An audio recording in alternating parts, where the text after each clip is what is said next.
Souvent, quand tu subis un choc émotionnel, ça peut être la perte d'un être cher, ça peut être la fin d'une relation, d'un travail, ainsi de suite, peu importe. Tout ce que toi, tu considères comme choc émotionnel, souvent quand tu reçois ces chocs-là, c'est tellement violent que pour ne pas affronter la douleur, pour ne pas avoir mal, qu'est-ce que tu fais?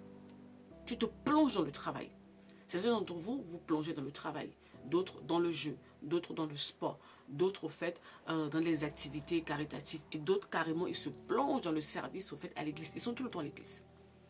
En se disant que pendant que je suis occupé, mon esprit est complètement occupé à ça, les choses vont s'atténuer, la douleur va disparaître. En fait, ça ne marche pas comme ça. Tu peux t'occuper parce que tu as besoin d'aérer ton esprit, parce que tu ne dois pas garder ton focus que ce qui t'arrive au fait. Tu vois, sur le choc émotionnel.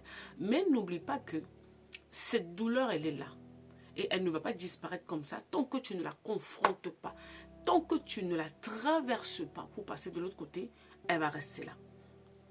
Et tu vas être dans ce schéma-là de fuite. Beaucoup d'entre vous, vous êtes dans ce genre de schéma depuis des années. Vous fuyez la douleur, en fait. Elle ne va pas disparaître. Une chose perd son emprise sur toi le jour où tu l'affrontes. Et pour l'instant, tu n'affrontes pas. Donc, elle est là. Tu te caches. Mais elle est là. Ça t'attend. Même dans 5, dans 10, dans 20 ans. C'est comme ça, certains d'entre vous, vous avez perdu des êtres chers, plus de 10, 15 ans, 20 ans après, vous n'avez jamais fait le deuil. La douleur, elle est là, intacte. Parce que tu refuses de l'affronter. Il faut affronter la douleur pour pouvoir passer à autre chose. Est-ce que tu as compris? Prends soin de toi. Bye bye.